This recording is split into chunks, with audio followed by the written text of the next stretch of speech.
Baghdad میں رہتے ہوئے بیت اللہ شریف کی زیارت۔ حضرت شیخ ابو صالح سے منقول ہے، حضرت شیخ ابو مدین مغربی نے مجھے حضور سیدنا غوث اعظم کی خدمت میں بغداد فقر کی تعلیم کے لیے بھیجا۔ آپ نے مجھے 20 دن تک اپنے خلوت خانہ کے دروازے پر بٹھائے رکھا اور 20 روز گزرنے کے بعد مجھے قبلہ رو ہونے کا حکم دیا۔ جب میں قبلہ رو ہو گیا، آپ نے فرمایا، اے ابو صالح اس طرف دیکھو۔ چنانچہ جب میں نے اس جانب دیکھا، آپ نے فرمایا، کیا دیکھ رہے ہو؟ میں نے عرض کیا، بیت اللہ شریف میری نظروں کے سامنے ہے۔ آپ نے مجھے حکم دیا کہ اب مغرب کی سمت دیکھو۔ میں نے اپنا چہرہ مغرب کی جانب کیا تو آپ نے دریافت فرمایا، کیا دیکھ رہے ہو؟ میں نے عرض کیا، میں اپنے مرشد پاک حضرت ابو مدین کو دیکھ رہا ہوں۔ ایک مرتبہ سنان نامی عیسائی پادری نے غوث اعظم کی محفل میں حاضر ہو کر سلام عرض کیا اور حاضرین میں کھڑے ہو کر بیان دیا کہ میں یمن کا رہنے والا ہوں۔ میں نے ارادہ کیا میں اسلام قبول کروں۔ اسی دوران میرے دل پہ یہ خیال پیدا ہوا کہ میں اس دور کی سب سے بڑی شخصیت کے دست مبارک پر کلمہ پڑھوں۔ اس سوچ کے دوران مجھے نیند آ گئی۔ خواب میں مجھے حضرت سیدنا عیسیٰ علیہ السلام کی زیارت نصیب ہوئی۔ آپ نے مجھ سے ارشاد فرمایا کہ تم بغداد شریف چلے جاؤ اور شیخ عبد القادر جیلانی کے دست حق پر اسلام قبول کرو، کیونکہ اس وقت وہ روئے زمین پر تمام لوگوں میں افضل و اعلیٰ ہیں۔ حضرت شیخ عمر الکیمانی رحمۃ اللہ علیہ سے منقول ہے، ایک مرتبہ حضرت سیدنا غوث اعظم کی خدمت میں 13 لوگ دائرہ اسلام میں داخل ہونے کے لیے حاضر ہوئے۔ ان لوگوں نے بیان کیا کہ ہم عرب کے عیسائی ہیں، ہم نے کلمہ پڑھنے کا ارادہ کیا، ابھی سوچ رہے تھے کہ کسی مرد کامل کے دست حق پر کلمہ پڑھیں۔ ہمیں ہاتف غیب سے آواز سنائی دی کہ بغداد جا کر شیخ عبد القادر جیلانی کے دست مبارک پر کلمہ پڑھو۔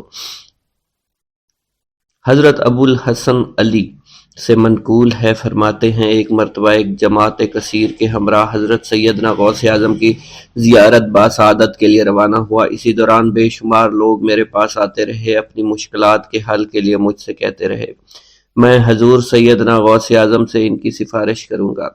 حضرت ابو الحسن علی بن ملاعب القواس فرماتے ہیں، رستے میں ایک بد اخلاق لڑکا بھی ہمارے قافلے میں شامل ہو گیا۔ مجھے اس کا علم تھا کہ یہ اکثر و بیشتر ناپاک رہتا ہے اور بول و براز کے بعد استنجا بھی نہیں کرتا۔ حسن اتفاق کے حضور سیدنا غوث اعظم سے بھی رستہ میں ملاقات ہو گئی۔ حضرت ابو الحسن علی فرماتے ہیں، میں نے حضور سیدنا غوث اعظم کی خدمت میں لوگوں کے پیغامات پہنچائے اور پھر مجھ سمیت میرے ساتھ تمام موجودہ لوگوں نے آپ کے ہاتھ مبارک کو ازراہ عقیدت چومنا شروع کر دیا۔ وہ فرماتے ہیں، جب اس بد اخلاق لڑکے نے حضور سیدنا غوث اعظم رحمۃ اللہ علیہ کا ہاتھ مبارک چوما تو بے ہوش ہو کر زمین پر گر پڑا۔ جب اس کو ہوش آیا تو اس کے چہرہ پر داڑھی نمودار ہو چکی تھی اور اس نے آپ کے دست حق پر توبہ کی، پھر اس کا شمار نیکوں میں ہوا۔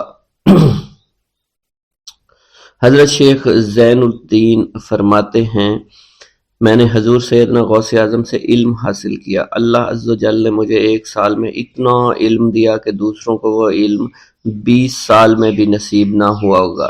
میں نے آپ سے مصر جانے کی اجازت طلب کی تو آپ نے فرمایا، دمشق پہنچ کر غازیوں کو مصر میں داخل ہونے کے لیے تیار پائے گا تاکہ اس پر قابض ہو جائیں، مگر ان سے کہنا وہ ہرگز کامیاب نہیں ہوں گے، ہاں دوسری مرتبہ وہ ضرور کامیاب ہوں گے۔ حضرت شیخ زین الدین فرماتے ہیں، جب میں دمشق پہنچا میں نے وہی حال پایا۔ آپ نے بیان فرمایا، میں نے ان سے کہا تو وہ نہ رکے۔ جب میں مصر پہنچا میں نے خلیفہ کو ان کو مقابلے کے لیے تیار کیا۔ میں نے خلیفہ سے کہا، گھبراؤ نہیں، تم کامیاب ہو جاؤ گے۔ جب غازی مصر پہنچے تو ان کو شکست ہوئی۔ شیخ زین الدین فرماتے ہیں، خلیفہ نے مجھے اپنا ندیم خاص مقرر کر دیا اور اپنے ہر راز سے مجھے واقفیت دے دی۔ پھر دوسری مرتبہ غازی آئے، انہوں نے مصر پر قبضہ کر لیا۔ مجھے حضور سیدنا غوث اعظم کے قول کے مطابق ہر ایک سے 1.5 لاکھ دینار ملے۔ مجھے مصر میں ہر خاص و عام میں مقبولیت حاصل ہو چکی تھی اور بے شمار لوگ میرے واعظ سے مستفیض ہونے لگے تھے۔ حضرت سیدنا غوث اعظم شیخ عبد القادر جیلانی کی خدمت میں ایک عورت حاضر ہوئی۔ آپ سے دعا کی درخواست کی کہ اس کے ہاں اولاد ہو آپ نے مراقبہ میں جا کر لوح محفوظ کا مشاہدہ کیا تو وہاں لکھا تھا اس عورت کی قسمت میں اولاد نہیں ہے۔ آپ نے اللہ کے حضور اس کے لیے دعا فرمائی۔ غیب سے ندا آئی اس کے ہاں اولاد نہیں، آپ اس کے حق میں دعا جاری رکھیں یہاں تک کہ غیب سے آپ کو ندا آئی کہ ہم نے آپ کی دعا کی بدولت اس کو 7 لڑکے عطا فرمائے۔ چنانچہ اس عورت کے ہاں یکے بعد دیگرے 7 لڑکوں کی دعا کی پیدائش ہوئی۔ حضرت شیخ ابو الخیر منقول ہے، فرماتے ہیں میں شیخ ابو حسن اور شیخ خلیل بن احمد اور شیخ ابو عبداللہ کی خدمت میں حاضر تھے۔ آپ نے فرمایا تم سب اپنی اپنی حاجات بیان کرو، میں انشاءاللہ تمہاری حاجات پوری کروں گا۔ شیخ ابو سعود نے کہا کہ میں ترک دنیا اختیار کرنا چاہتا ہوں۔ شیخ ابو قائد نے کہا میں مجاہدے کی قوت چاہتا ہوں۔ شیخ ابوالزاد نے کہا کہ میں خوف الہی چاہتا ہوں۔ شیخ فارسی نے کہا اللہ کے ساتھ میرا ایک حال ہے جسے میں کھو بیٹھا میں چاہتا ہوں کہ میرا وہ حال لوٹ آئے۔ شیخ جمیل نے کہا میں حفظ وقت چاہتا ہوں۔ شیخ عمر نے کہا کہ میں علم کی زیادتی چاہتا ہوں۔ حضرت شیخ ابو الخیر محفوظ فرماتے ہیں حضور سیدنا غوث اعظم نے فرمایا انشاءاللہ تم سب کی حاجات جلدی پوری ہوں گی۔ چنانچہ آپ کا قول پورا ہوا اور تمام لوگوں کی حاجات پوری ہوئیں ماں سوائے شیخ خلیل کے، کیونکہ حضرت شیخ خلیل نے قطبیت مانگی تھی جس کا ابھی وقت نہیں آیا تھا۔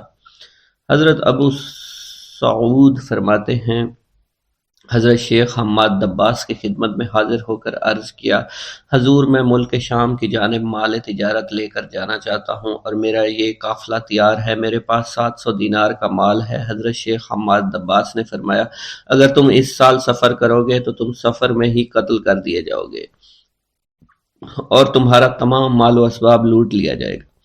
حضرت حماد عباس کی بات سن کر وہ تاجر حضور سیدنا غوث اعظم کی خدمت میں حاضر ہوا اور حضرت حماد باس کی بات بیان کر دی۔ آپ نے فرمایا کہ تم سفر پر جاؤ میں تمہارا ضامن ہوں۔ آپ کا فرمان سن کر وہ سامان تجارت لے کر شام پہنچا۔ اپنا تمام مال فروخت کرنے کے بعد وہ تاجر اپنے کسی کام سے حلب گیا، وہاں ایک مقام پر اس نے 1000 دینار رکھ دیا اور حلب میں اپنی قیام گاہ پر واپس آ گیا۔ اس نے خواب میں دیکھا عرب بتوؤں نے ایک قافلہ لوٹا ہے، قافلہ کے کئی آدمیوں کو قتل کیا ہے جس میں وہ شامل ہے۔ اس کے بعد وہ بیدار ہوا، گھبرا کر اس جگہ پہنچا جہاں اس نے 1000 دینار رکھے تھے۔ اس کے دینار وہیں پر رکھے اس کو مل گئے۔ دینار لے کر واپس قیام گاہ پہنچا، بغداد شریف واپس جانے کی تیاری شروع کر دی۔ جب وہ تاجر بغداد شریف واپس پہنچا تو پہلے حضرت حماد باس کی خدمت میں حاضر ہوا تو آپ نے فرمایا کہ تم پہلے حضور سیدنا غوث اعظم کی خدمت میں حاضر ہوا، کیونکہ وہ محبوب سبحانی ہیں، انہوں نے اللہ کے حضور تمہارے لیے 70 مرتبہ دعا مانگی یہاں تک کہ تمہاری حقیقت کو خواب میں بدل دیا گیا۔ وہ تاجر آپ کی خدمت میں حاضر ہوا اور آپ نے حضرت حماد باس کی بات کی تصدیق کی۔ ایک گاؤں کے بارے میں کہا جاتا تھا کہ جہاں قدرت کی بے پناہ نعمتیں تھیں، اللہ پاک نے وہاں کے لوگوں کو مالا مال کیا ہوا تھا۔ ایسی نعمتیں کہ جن نعمتوں کو دیکھ کر انسان اکثر مغرور ہو جایا کرتے ہیں، مگر وہاں پر کچھ مسلمان تھے اور سب سے بڑی اور بری بات یہ تھی کہ وہاں کے تمام لوگ کافر تھے۔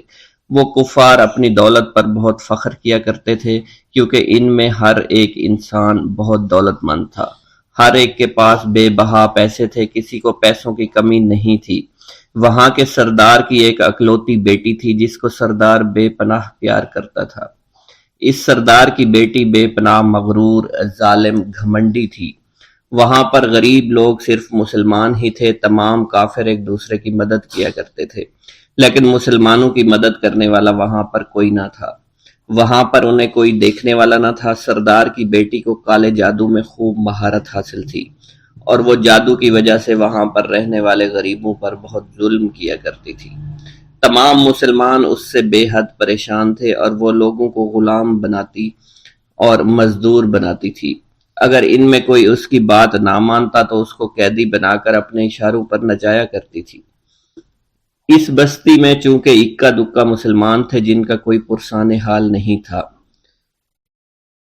کوئی بھی ان کو بچانے والا نہیں تھا۔ جب وہ سردار کی بیٹی کے ظلم حد سے بڑھ گئے تو مسلمانوں میں سے ایک بوڑھے شخص نے اللہ کے حضور گڑ گڑا کر دعائیں کی، اے اللہ ہمارے چند نسلیں جو یہاں پر بچی ہوئی ہیں ان نسلوں کو تو بچا لے۔ یہ سردار کی بیٹی جس نے ہمارا جینا دشوار کر رکھا ہے، یہاں کوئی بھی انسان ہمارا حال نہیں پوچھتا، اور نہ ہی ہمارے پاس مال و دولت ہے اور نہ ہی ہمارے پاس جسمانی طاقت بچی ہے۔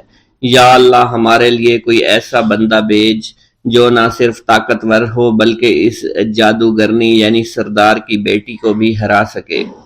اللہ رب العزت نے اس بوڑھے کی دعا کو قبول فرمایا اور یوں اس جگہ پر ایک اللہ والے کو بھیج دیا، اور وہ اللہ والے ایسے ہی بستی میں داخل نہیں ہوئے بلکہ ایک دن کچھ عجیب واقعہ ہوا۔ ان کافروں کا سردار جنگل میں سیر سپاٹے کرتے ہوئے نکلا تھا، بڑی شان سے چلتا ہوا وہ سفر کر رہا تھا، اچانک ایک زہریلا سانپ اس کے سامنے آیا۔ اس زہریلے سانپ نے بادشاہ کو ڈس لیا اور وہ بے ہوش ہو کر زمین پر گر پڑا اور تڑپنے لگا۔ اس کے جو ساتھی تھے انہوں نے جب اپنے سردار کو یوں تڑپتا ہوا دیکھا اور سردار کی غیر حالت دیکھی تو کہ جسے ایک زہریلے سانپ نے کاٹ لیا ہے، تو وہ فوراً اسے اٹھا کر گھر لے آئے تاکہ اسے بچانے کے لیے کچھ کیا جا سکے۔ اس لڑکی نے اپنے باپ کی جب یہ حالت دیکھی تو اپنے آس پاس کے بڑے بڑے حکیموں کو بلایا، لیکن عجیب بات یہ تھی کہ لاکھ کوشش کے باوجود زہر نکالنے میں سارے ناکام ہو رہے تھے اور زہر تیزی کے ساتھ اس کے جسم میں پھیلتا چلا جا رہا تھا۔ لیکن اسی وقت وہاں ایک درویش کی آمد ہوئی، ایک اللہ والے آئے، ان اللہ پاک نے اس مقصد کے تحت وہاں بھیجا تھا۔ اس اللہ کے ولی نے سردار کے گھر پر پہنچ کر دروازے کو کھٹکھٹایا۔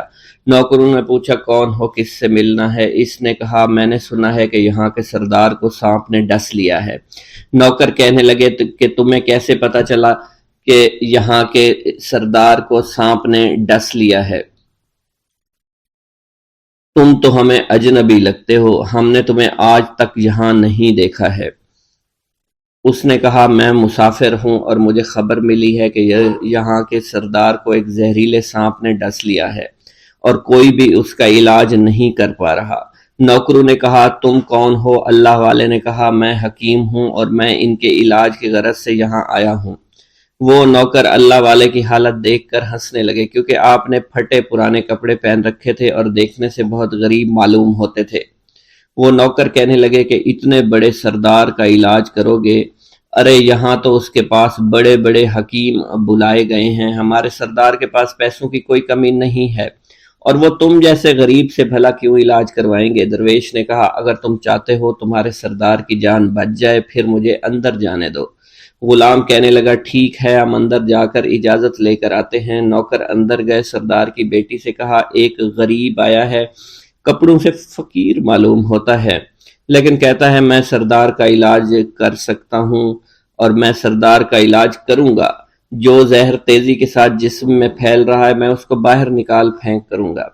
اس کی بیٹی کہنے لگی ٹھیک ہے بلا لو۔ جب وہ اللہ والے اس کے گھر کے اندر گئے تو دیکھا سردار تڑپ رہا تھا، ٹانگ کو بار بار بستر پر پٹخ رہا تھا۔ اللہ والے نے اس کے پیر کی طرف دیکھا جہاں سانپ نے اس کو کاٹا تھا، اسی جگہ اللہ والے نے تھوک دیا، فوراً وہاں سے بھاگ گئے۔ اس کے سارے سپاہی اس کی بیٹی دیکھ کر حیران رہ گئے کہ یہ بھلا کون سا دیوانہ ہے، کمرے میں آیا علاج کی بجائے اسی جگہ پر تھوک دیا جہاں صرف کاٹا تھا اور بھاگ بھی گیا، اس کو کوئی گرفتار نہیں کر سکا۔ سردار کی بیٹی غصے میں تل ملا اٹھی کہ اس نے جو گستاخی کی ہے اس کی کوئی بات نہیں،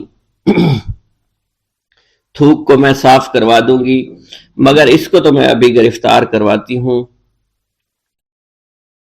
اور اس نے اپنے سردار کے ایک نوکر سے کہا کہ اس تھوک کو صاف کرو۔ اس نوکر نے تھوک کو صاف کرنے کی بجائے اس کو اچھی طرح سے ٹانگ پر مل دیا۔ لڑکی نے کہا کیا کر رہے ہو؟ اس فقیر نے میرے باپ کی ٹانگ پر تھوک دیا، اب اس تھوک کو تم مل رہے ہو؟ حکیم نے اپنے ہاتھ کے اشارے سے سردار کے بیٹے کو روک دیا۔ جیسے اس تھوک کو سردار کی ٹانگ پر ملا گیا فوراً سارا زہر ختم ہو گیا۔ جو ٹانگ کٹنے کے قابل تھی وہ ٹانگ بالکل ٹھیک ہو چکی تھی۔ جو نیلی پڑ چکی تھی اب اصلی حالت میں آہستہ آہستہ واپس آ رہی تھی، اور جب وہ قبیلے کا سردار بالکل ٹھیک ہو گیا، ہوش میں آ گیا، تو حیران رہ گیا۔ اسے بتایا کہ فقیر بابا کے تھوک کی وجہ سے آپ ٹھیک ہوئے ہیں۔ اس نے کہا وہ بزرگ تو ہمارے لیے مسیحا ہے، تم لوگوں نے انہیں جانے کیوں دیا؟ انہیں میرے پاس لے کر آؤ، انہوں نے ہم پر بہت بڑا احسان کیا ہے، ہم اس کے احسان کا بدلہ ضرور چکائیں گے۔ اس کی بیٹی جو خاموشی سے باپ کو دیکھ رہی تھی، اس نے کچھ بھی نہ کہا۔ گاؤں کے سردار کے کہنے پر سارے سپاہی اللہ والے کو ڈھونڈنے کے لیے نکل گئے۔ وہ چاروں طرف پھیل گئے، لیکن کہیں بھی اللہ والے کا پتہ نہیں چل رہا تھا۔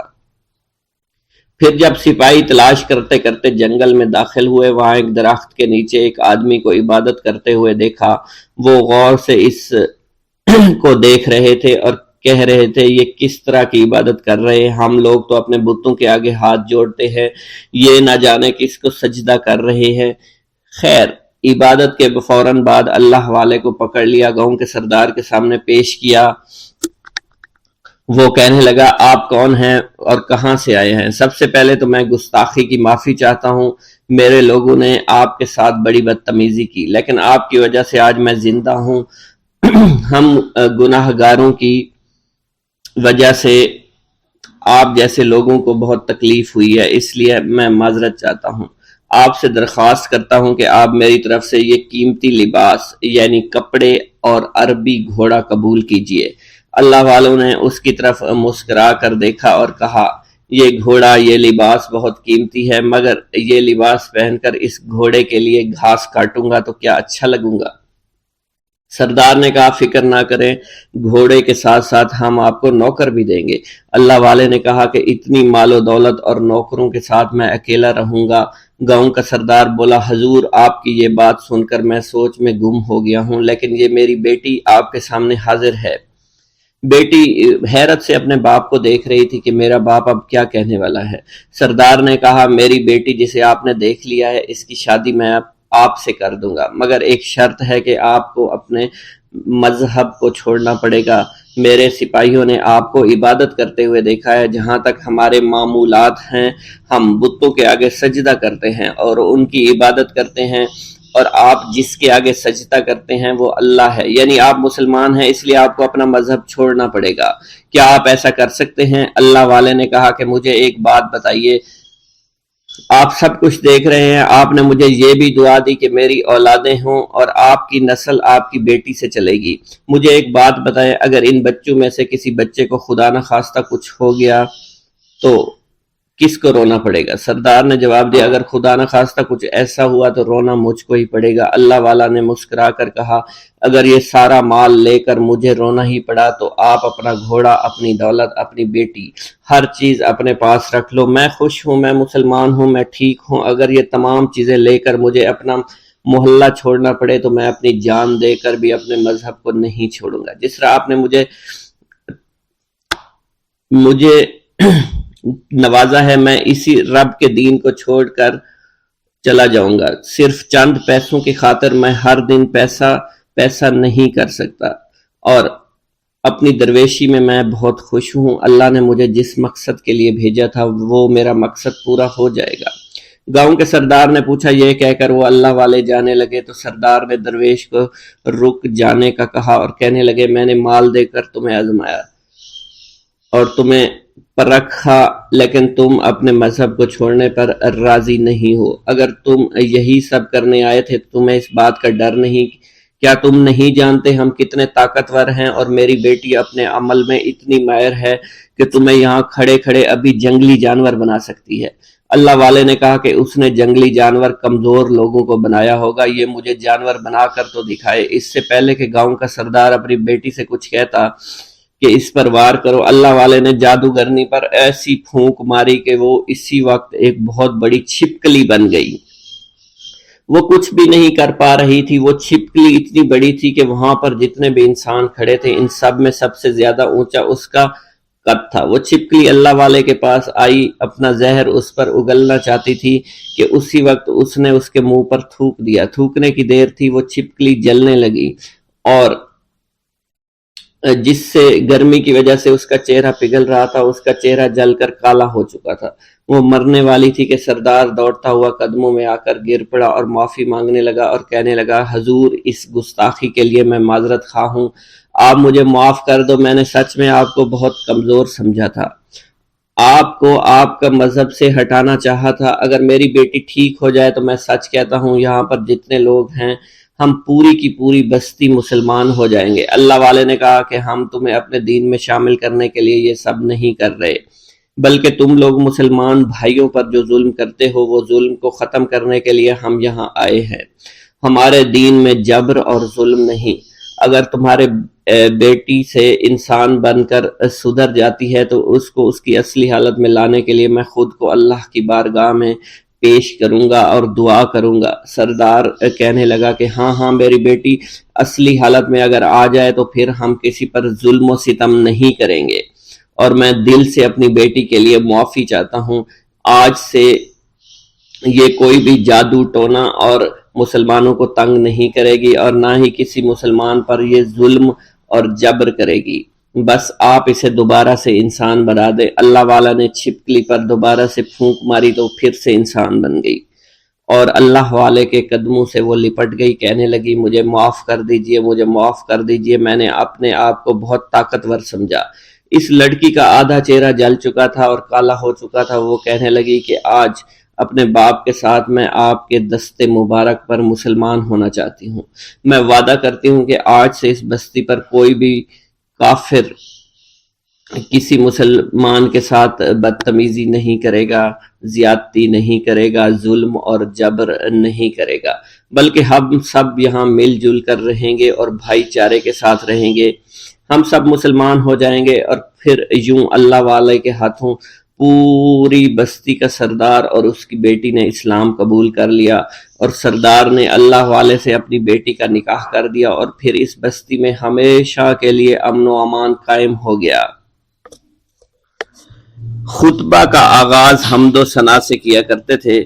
حضور سیدنا غوث اعظم کے صاحبزادے حضرت شیخ سید عبد الرحمن فرماتے ہیں کہ والد بزرگوار اپنے وعظ کے دوران الحمدللہ رب العالمین کہہ کر خاموش ہو جاتے اور دوبارہ کہہ کر سکوت فرماتے تھے اور تیسری مرتبہ کہنے کے بعد کچھ دیر توقف فرماتے، اور آپ کی محفل میں تمام اولیاء حاضر و ناظر اور خاموش ہو جایا کرتے تھے۔ پھر آپ کی محفل میں اولیاء ملائکہ ایک کثیر تعداد میں آ جاتے جو محفل کے بعد نظر نہیں آیا کرتے تھے۔ آپ اپنے خطاب کو یوں شروع فرماتے، تمام تعریفیں اللہ کے لیے ہیں، اس کی مخلوق کی تعداد اس کے عرش کے وزن کے مطابق اور بے حد تعریفیں جس سے اس کی ذات راضی ہو جائے، اس کے کلمات کی روشنی کے مطابق، اس کے علم کے مطابق، اس کی مرضی اور منشا کے مطابق اور اس کی مخلوق کے مطابق جسے اس نے پیدا کیا، وہی عالم الغیب ہے، رحمان و رحیم ہے، میں گواہی دیتا ہوں اس کے سوا کوئی عبادت کے لائق ہی نہیں ہے، اور تمام کائنات اس کی تخلیق ہیں، تمام تعریفیں اسی کے لیے ہیں، وہ زندہ ہے، ہمیشہ زندہ رہے گا، اسے موت نہیں آتی بلکہ وہ مارتا ہے، تمام بھلائیاں اسی کے لیے ہیں اور واحد ہے، یکتا ہے، کوئی شریک نہیں ہے، کوئی وزیر نہیں ہے، اس نے نہ کسی کو جنا ہے اور نہ ہی اسے کسی نے جنا ہے، وہ بلند و بالا ہے، اس جیسا کوئی نہیں، میں اس کی گواہی دیتا ہوں حضور نبی کریم صلی اللہ علیہ وآلہ وسلم اللہ کے رسول، اللہ کے پیغمبر ہیں، وہ تمام مخلوقات سے افضل ہیں، اللہ عز و جل نے ان کی ہدایت دے کر ان کو بھیجا تاکہ وہ دین اسلام کو تمام ادیان پر بلند کریں، خواہ مشرکین اس کو برا سمجھیں۔ اللہ راضی ہو خلیفہ اول حضرت سیدنا ابو بکر صدیق سے، جن کی تائید حق کے ساتھ تھی، جن کو حضور نبی کریم نے عقیق کا لقب دیا، جو پاک تھے، پاکیزہ نسل سے تعلق رکھتے تھے، جنہوں نے ہر موقع پر حضور نبی کریم صلی اللہ علیہ وسلم کی حمایت کی اور ان کی تصدیق فرمائی، اور اب بھی نبی کریم کے ہمراہ ابدی آرام فرما رہے ہیں۔ اللہ راضی ہو خلیفہ دوم حضرت سیدنا عمر فاروق رضی اللہ تعالی عنہ سے، جنہوں نے عمل کثیر کیے، جنہوں نے حق کو بلند کیا، جنہوں نے فیصلے کے لیے جن کو منتخب کیا گیا، جنہوں نے ہمیشہ حق بات کا ساتھ دیا، اور وہ بھی حضور نبی کریم صلی اللہ علیہ وسلم کے ہمراہ ابدی آرام گاہ میں آج بھی موجود ہیں۔ اللہ راضی و خلیفہ سوم حضرت سیدنا عثمان غنی رضی اللہ تعالی عنہ سے، جنہوں نے اپنے مال سے مسلمانوں کی امداد کی، قرآن مجید کی ترتیب و اشاعت احسن طریقے سے فرمائی، جنہوں نے امامت اور قرت سے محراب کو ممبر کو مزین کیا، اور جو افضل الشہداء ہیں اور فرشتے بھی ان سے حیا کرتے ہیں۔ اللہ راضی ہو خلیفہ چہارم حضرت سیدنا علی المرتضیٰ سے، جو شجاعت و جواں مردی میں بے مثل ہیں، حضور نبی کریم صلی اللہ علیہ وسلم کے چچا زاد بھائی اور داماد ہیں۔ آپ دین اسلام کے امام و عالم ہیں، اور جن کے لیے حضور نبی کریم صلی اللہ علیہ وسلم نے فرمایا کہ میں تم پر فدا ہو جاؤں۔ اللہ راضی ہو حسنین کریمین حضرت سیدنا امام حسن امام حسین سے، جن کی نیکیاں تا حشر قائم رہنے والی ہیں اور جن کے مراتب بے مثل ہیں۔ اللہ نے ان کے قلوب کو نیکیوں کی جانب مائل کیا۔ اے اللہ تو ہمارے رازوں اور دلی کیفیات سے واقف ہے، ہمیں ہر عمل کرنے اور برائی سے بچنے کی توفیق عطا فرما، اور ہمیں گناہوں کی لذت سے بچا، ہمیں اپنے ما سوا سے محفوظ رکھ اور اپنی مشغولیت عطا فرما۔ بے شک اللہ کے سوا کوئی عبادت کے لائق نہیں، جو چاہتا ہے وہی ہوتا ہے، اور وہی قوی اور وہی عظیم ہے۔ اے اللہ ہمیں غفلت سے بچا اور ہمارے اوپر وہ بوجھ نہ ڈال جو تو نے پہلی امتوں پر ڈالا۔ اے ہمارے رب العالمین ہمیں معاف فرما اور ہماری مغفرت عطا فرما، کیونکہ تو ہی ہمارا رب ہے، تو ہی ہمارا مولا ہے، آمین۔ حضرت شیخ عبداللہ جبائی کا قول ہے کہ حضور سیدنا غوث اعظم رحمت اللہ علیہ نے مجھ سے ارشاد فرمایا کہ میرے نزدیک کھانا کھلانا اور حسن اخلاق افضل اور اعلیٰ ہیں۔ آپ کے پاس کبھی پیسہ نہیں ٹھہرا کرتا تھا، اگر صبح کے وقت آپ کے پاس 1000 دینار آ جاتے تو شام تک وہ غریبوں اور محتاجوں میں تقسیم ہو جایا کرتے تھے۔ حضور سیدنا غوث اعظم کی پرورش نہایت ہی بابرکت ماحول میں ہوئی۔ آپ نے ابتدا میں گوشہ نشینی اختیار کی اور خود کو دنیاوی غلاظتوں سے پاک رکھا۔ آپ نے 51 برس کی عمر میں شادی کی۔ جب آپ سے اس بارے میں دریافت کیا گیا تو آپ نے فرمایا، جب مجھے حضور نبی کریم صلی اللہ علیہ وسلم نے نکاح کی اجازت دی تو میں نے نکاح کر لیا۔ حضور سیدنا غوث اعظم نے اپنی ذات کو اللہ عز و جل کی خوشنودی کے لیے وقف کر رکھا تھا۔ آپ کی راتیں جاگ کر گزرا کرتی تھی اور ساری رات آپ مراقبہ اور مشاہدہ میں گم ہوا کرتے تھے۔ آپ کی عادت مبارکہ تھی کہ آپ سجدہ کو دراز کیا کرتے تھے اور بیٹھ کر مراقبہ فرمایا کرتے تھے۔ اسی دوران آپ کا جسم مبارک نورانی شعاؤں کے زیر اثر ہوتا اور کئی مرتبہ آپ نورانی شعاؤں میں غائب ہو جایا کرتے تھے۔ حضرت شیخ ابو عبداللہ بن حسنین بن ابی الفضل فرماتے ہیں کہ حضور سیدنا غوث اعظم کے بعض دہقانی مریدین ہر سال آپ کے لیے گیہوں بوتے تھے اور جائز طریقہ سے اسے پالتے تھے۔ پھر آپ کے بعض مریدین اسے پیستے اور آپ کے لیے ہر روز 4-5 روٹیاں پکاتے اور شام کو آپ کے پاس روٹیاں لے کر آیا کرتے تھے۔ آپ حاضرین میں ایک ایک ٹکڑا تقسیم کر دیتے اور جو بچ جاتا وہ اپنے لیے رکھ لیا کرتے تھے۔ حضرت شیخ خضر حسنی سے منقول ہے، حضور سیدنا غوث اعظم ایک شکستہ دل فقیر کو دیکھا۔ آپ نے اس سے اس کی کیفیت کے متعلق دریافت کیا تو اس نے کہا کہ میں آج دریا کے کنارے گیا اور ملاح سے کہا مجھے دریا کے پار لے جائے۔ اس نے انکار کر دیا۔ میں اپنے اس افلاس کے سبب پریشان اور شکستہ دل ہوں۔ ابھی اس فقیر کا کلام جاری تھا کہ ایک شخص آپ کی خدمت میں حاضر ہوا اور 30 دینار آپ کی خدمت میں پیش کیے۔ آپ نے وہ دینار اس فقیر کو دے دیے اور فرمایا کہ اس ملاح سے کہنا کہ کسی فقیر کا سوال رد نہ کیا کرے۔ حضرت شیخ معمر ابو المظفر فرماتے ہیں، میں نے حضور سیدنا غوث اعظم سے زیادہ کسی کو درگزر فرمانے والا آج تک نہیں دیکھا۔ آپ کی عطا کا یہ علم تھا، ایک محفل میں 400 لوگوں کو ولایت کے مقام اعلیٰ تک پہنچا دیا کرتے تھے۔ بھوکوں کو کھانا کھلانا، بیواؤں کی حاجت روائی کرنا آپ کا معمول تھا۔ جب کسی بیمار کے متعلق سنتے تو فوراً اس کی عیادت کے لیے تشریف لے جایا کرتے تھے۔ فقراء کو آپ رحمت اللہ علیہ کے در سے بغیر سوال کیے عطا ہو جایا کرتا تھا۔ حضور سیدنا غوث اعظم نے فرمایا کہ مخلوق سے کنارہ کشی سے پہلے علم حاصل کرو، کیونکہ جو شخص علم کے بغیر عبادت کرتا ہے وہ اصلاح سے زیادہ فساد میں مبتلا ہو جاتا ہے۔ تمہیں چاہیے کہ شمع شریعت اپنے ہمراہ لے کر علم کی روشنی میں علم عمل کرو، پھر اللہ تعالیٰ تمہیں علم لدنی کا وارث بنا دے گا جس سے تم ناواقف ہو۔ تمہیں چاہیے کہ تمام اسباب و ذرائع سے تعلق منقطع کر کے رشتہ داروں اور احباب سے جدائی اختیار کرو تاکہ تم اپنے زہد کی وجہ سے اپنی قوت باطنی اور اپنے حسن ادب کا مشاہدہ کر سکو۔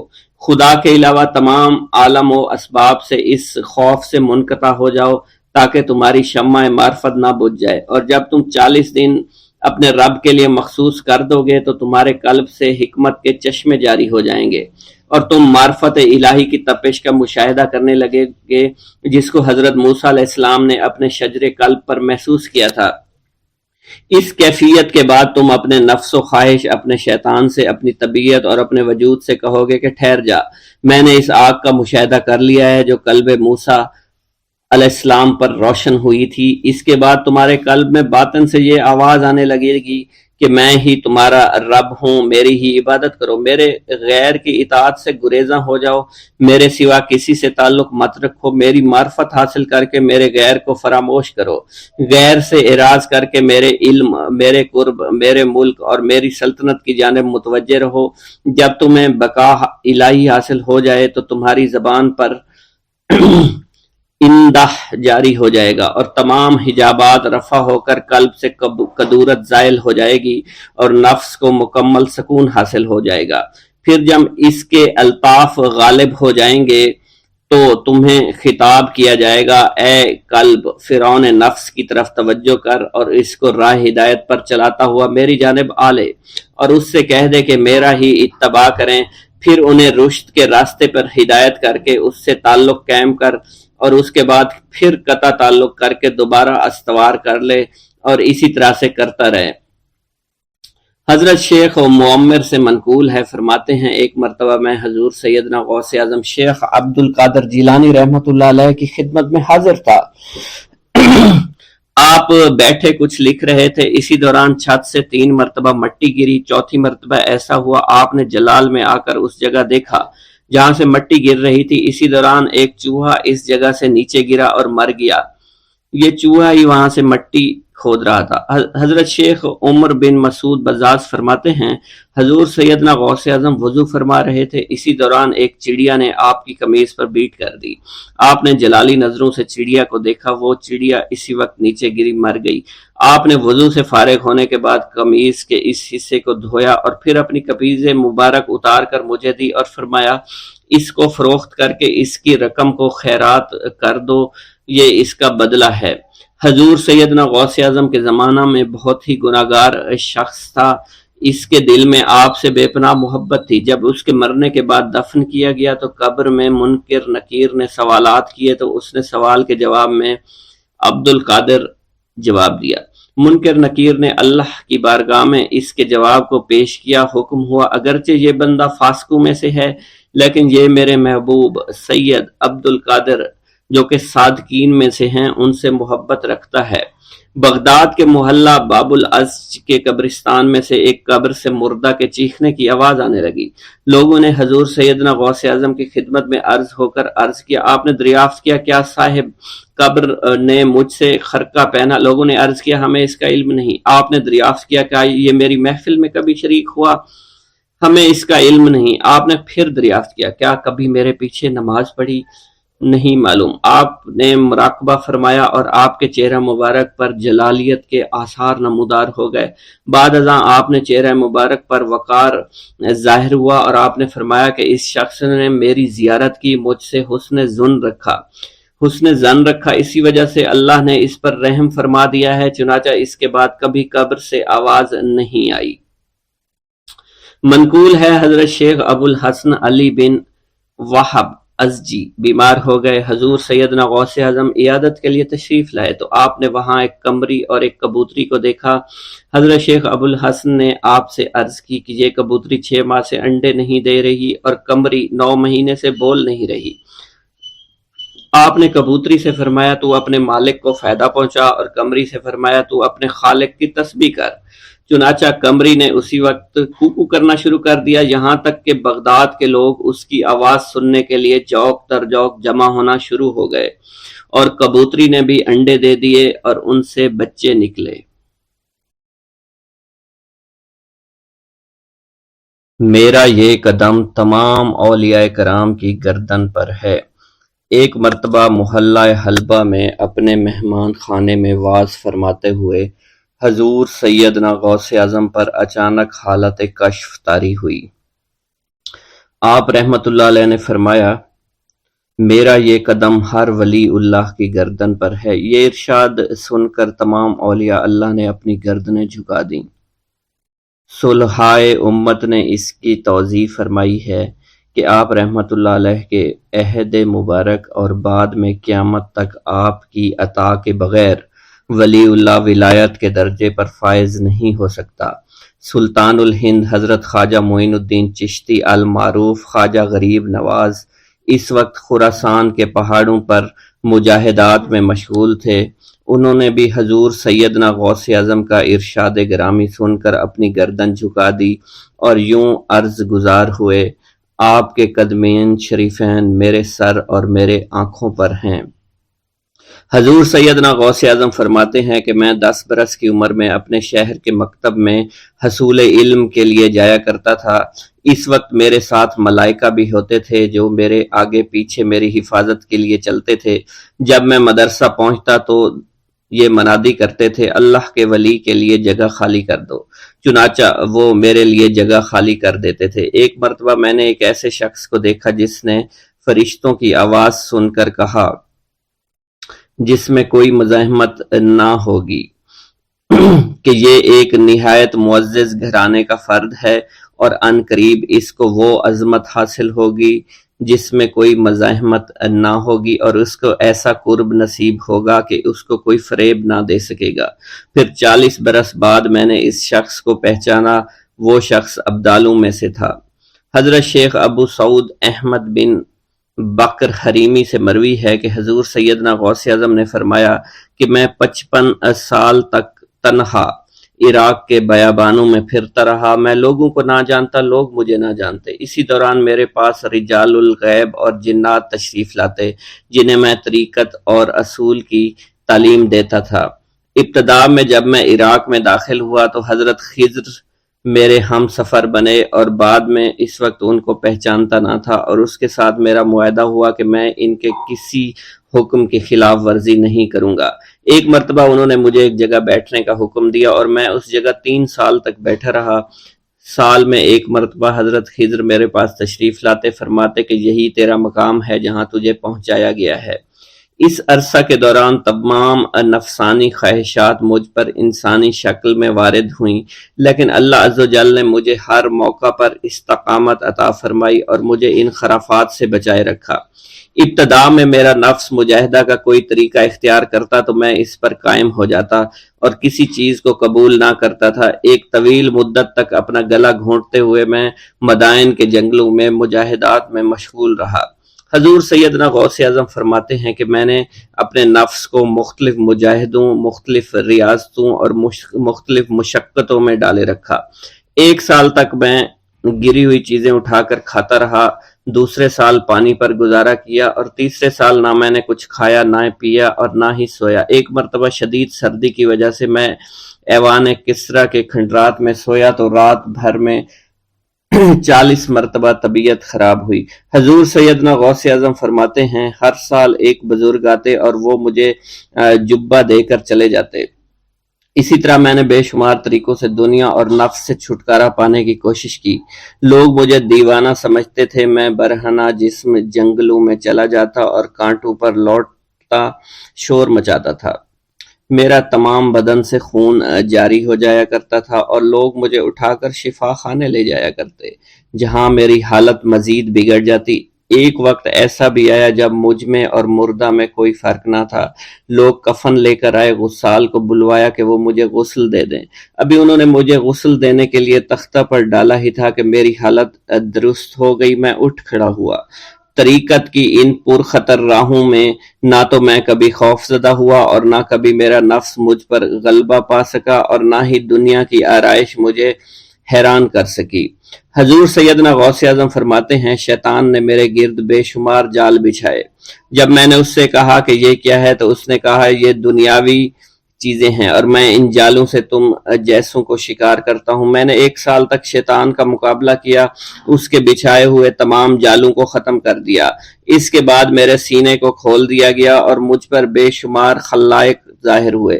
حضور سیدنا غوث اعظم فرماتے ہیں میں نے دریافت کیا کہ یہ اللہ کیسے ہیں؟ جواب ملا کہ یہ خلق کے اسباب ہیں جو تم سے ملے ہوئے ہیں۔ میں سال بھر ان کی جانب متوجہ رہا یہاں تک کہ وہ مجھ سے جدا ہو گئے۔ جب مجھ پر میرا باطن ظاہر کیا گیا تو میں نے اپنے قلب کو بہت سے علائق سے ملوث پایا۔ میں نے دریافت کیا کہ یہ علائق کیا ہیں؟ جواب ملا یہ تمہارے ارادے، تمہارے اختیارات ہیں۔ چنانچہ 1 سال تک ان کی جانب متوجہ رہا کہ وہ مجھ سے دور ہو گئے۔ میرا قلب ان تمام غلاظتوں سے نجات پا گیا۔ پھر مجھ پر میرے نفس کو ظاہر کیا گیا، میں نے اس کا مشاہدہ کیا، مجھے معلوم ہوا اس کے ساتھ کچھ امراض اور بھی ہیں اور نفس کی خواہشات زندہ ہیں، نفس کا شیطان سرکش ہے۔ چنانچہ میں نے سال بھر پھر توجہ دلائی اور میرے نفس کے تمام امراض سرے سے ہی ختم ہو گئے اور اس کے شیطان نے کلمہ پڑھ لیا اور پھر میرے تمام امور اللہ کے لیے ہو گئے اور میں اپنی ہستی سے باہر نکل آیا۔ حضور سیدنا غوث اعظم فرماتے ہیں پھر میں توکل کے دروازے پر آیا تاکہ میرا مقصد پورا ہو، لیکن جب میں نے توکل کے دروازے پر پہنچا تو بے شمار لوگ موجود تھے۔ میں اس ہجوم کو چیرتا ہوا آگے بڑھا اور شکر کے دروازے پر پہنچ گیا، یہاں پر بھی لوگوں کا جمع غفیر موجود تھا، اس سے بھی چیرتا ہوا آگے بڑھا اور مشاہدہ کے دروازے پر پہنچ گیا اور یہاں پر موجود ہجوم کو چیرتا ہوا اندر داخل ہوا، حتیٰ کہ سب سے آخر میں مجھے فقر کے دروازے پر لایا گیا۔ فقر کا دروازہ خالی تھا۔ جب اس دروازہ میں داخل ہوا تو دیکھا جن جن چیزوں کو میں نے ترک کیا تھا وہ سب یہاں موجود تھیں۔ یہاں مجھے ایک بہت بڑے روحانی خزانے کی فتوحات سے نوازا گیا اور میرے لیے تمام دنیا کے خزانے کھول دیے گئے۔ مجھے روحانی عزت، دائمی فنا اور خالص آزادی عطا فرمائی گئی۔ میری تمام چیزیں جو میری ہستی اور میری صفات سب معدوم ہو گئیں اور میری ہستی کی جگہ کسی اور نے لے لی۔ حضرت شیخ ابو سعید مخزومی نے حضور سیدنا غوث اعظم کو خرقہ خلافت سے نوازا اور فرمایا اے عبد القادر، یہ وہ خرقہ ہے جو حضور نبی کریم صلی اللہ علیہ وسلم نے حضرت سیدنا علی المرتضیٰ کو عطا فرمایا، اور حضرت سیدنا علی المرتضیٰ نے یہ خرقہ حضرت خواجہ حسن بصری کو عطا فرمایا تھا، جس سے ہوتا ہوا یہ خرقہ مجھ تک پہنچا، اور یہ تمہاری امانت تھی جو میں نے تم تک آج پہنچا دی ہے۔ حضور سیدنا غوث اعظم نے جب خرقہ مبارک کو زیب تن کیا تو آپ پر بے شمار انوار و تجلیات کی بارش ہونا شروع ہو گئی۔ حضور سیدنا غوث اعظم نے حضرت شیخ ابو سعید مخزومی کے مدرسہ میں تدریسی فرائض سر انجام دینا شروع کر دیے۔ آپ کے لیے فی الحال تدریسی مصروفیات کے علاوہ کوئی کام نہ تھا۔ آپ کی شبانہ روز کی محنت سے آپ کے نام کا شعرہ کچھ ہی دنوں میں سارے بغداد میں پھیل گیا۔ طلبہ دور دراز کے علاقوں سے علم کے حصول کے لیے آنے لگے۔ طلبہ کی تعداد جب مزید بڑھنا شروع ہو گئی تو ارد گرد کے کئی مکانات کو خرید کر مدرسہ میں داخل کر لیا گیا۔ کتب سیر میں منقول ہے کہ 528 ہجری میں آپ مدرسہ نظامیہ کی وسیع عمارت تعمیر فرما چکے تھے۔ اس مدرسہ کی تعمیر میں آپ نے بحیثیت مزدور بھی حصہ لیا تھا۔ حضرت شیخ ابو الخشاب سے مروی ہے کہ میں جوانی میں جب علم نحو پڑھ رہا تھا تو لوگوں نے مجھے حضور سیدنا غوث اعظم کے پاس جانے کا مشورہ دیا، اور اس کی وجہ سے مجھے بھی اشتیاق ہوا کہ میں آپ کا واعظ سنوں۔ ایک مرتبہ کچھ لوگوں کے ہمراہ آپ کی مجلس میں دوستوں کے ہمراہ حاضر ہوا۔ آپ نے میری جانب توجہ کرتے ہوئے فرمایا ہماری صحبت اختیار کر لو۔ چنانچہ میں نے آپ کے فرمان کے مطابق آپ کی صحبت کو اختیار کر لیا۔ آپ نے مجھے علم نحو کے علاوہ علوم عقلیہ اور تقلد حاصل کیے جس سے مجھے کوئی واقفیت پہلے نہیں تھی۔ 1 سال کے عرصہ میں آپ کی نظر کرم سے میں نے وہ علوم حاصل کر لیے جو گزشتہ اتنی عمر گزارنے کے باوجود بھی مجھے حاصل نہیں ہوئے تھے۔ منقول ہے حضرت شیخ بقا بن بطو، شیخ علی بن ہیتی اور شیخ کیلوی جب حضور سیدنا غوث اعظم کے مدرسہ میں آتے تو جھاڑو دیا کرتے تھے اور چھڑکاؤ کرتے تھے، لیکن آپ کی اجازت کے بغیر کبھی اندر داخل نہ ہوتے تھے۔ اجازت ملنے کے بعد آپ حضرات اندر داخل ہوتے اور اجازت ملنے پر ہی بیٹھتے تھے۔ آپ سے امان طلب کرتے اور امان مل جانے کے بعد مؤدب ہو کر بیٹھ جاتے۔ جس وقت آپ کہیں جانے کا ارادہ کرتے تو یہ حضرات سواری کے ہمراہ چلتے۔ آپ انہیں اس فعل سے منع فرمایا کرتے تھے اور کہتے تھے کہ ہمیں آپ کے ذریعے قرب الہی حاصل ہوا ہے۔ حضرت شیخ محمد قائل الادنا سے مروی ہے کہ ایک مرتبہ حضور سیدنا غوث اعظم سے دریافت کیا گیا کہ آپ کی بزرگی اور عظمت کا راز کیا ہے؟ آپ نے فرمایا کہ میں کبھی جھوٹ نہیں بولتا اور کبھی کسی سے کذب بیانی نہیں کرتا۔